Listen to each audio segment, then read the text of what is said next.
Heeft Wim Hof op het ijs gestaan? Ja, op het ijs en onder het ijs, alle twee. Ja. Nee, je bedoelt schaatsen bedoel je? Ja.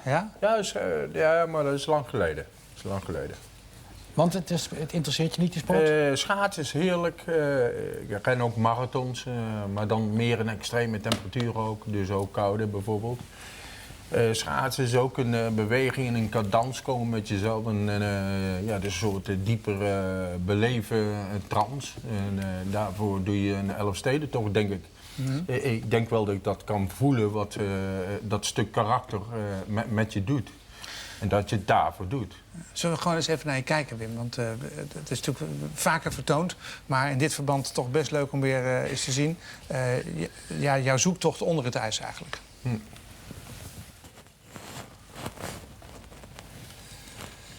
Here he goes. My goodness, you can't begin to imagine how cold this really is. A huge breath and he's under. Look at how clear that water is. Just as well, because you really want to be able to see where you're going in this one. 50 meters, he's nearly there. Just a tiny bit more. Cameraman, safety man, just in case something goes wrong. And there you go. He's made it.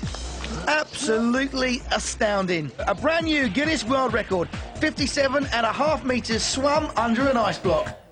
Het is onvoorstelbaar trouwens, hè? Hoe lang doe je erover, over die 57,5 meter? 1 minuut 27. Ja. Jij hebt, begrepen wij, dit al eerder gedaan. Alleen toen had je geen bril op. Wat gebeurde er toen? Ja, ik had uitgerekend 50 meter zou het eerste record worden. Dat was een recordafstand. Hadden we van wak tot wak 50 meter onder 80 centimeter dikke ijslaag. En ik dus voorbereidde, maar ik wist niet dat je een brilletje nodig had. Want het was de eerste keer dat ik zo'n grote afstand zou gaan doen onder het ijs. Nou, ik dus klaar en ik had uitgerekend 42 slagen, dan ben ik daar. Ja. Nou, maar na 35 meter bevroor mijn retina, het netvlies, en ik zag niet meer waar het gat zat. Dus ik ging stralen langs dat 50 meter wak. En ik had een buiging naar rechts. En toen herinnerde ik me, ik was nog aan het tellen. 48, ik moet er 6 terug. Dus 7,20 meter terug. En ik... Je kon niks meer zien? Die kant op. Het is de hele tijd stil natuurlijk. En dan heb je al 60, 70 meter gehad. En ik die kant op.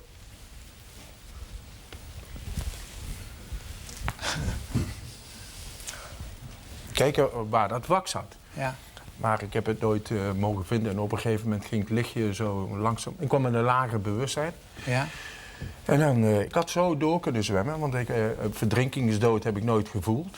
En op een gegeven moment werd ik gegrepen bij de enkel door een naastig in het water van de 50 meter wak gedoken duiker. En die heeft me dus uiteindelijk uitgehaald. Omdat je het niet meer kon zien doordat je netvlies bevroren was en dan raakte je zo gedesoriënteerd. Ja. Ja. Ja, en zou je denken, dan ga ik het niet nog een keer doen, maar dat heb je wel gedaan. Nou ja, die andere dag moest ik het eigenlijk een record doen. En dat was dus maar 50 meter in plaats van bijna die 100 meter die ik gedaan had. Door dat willen opzoeken. Ja.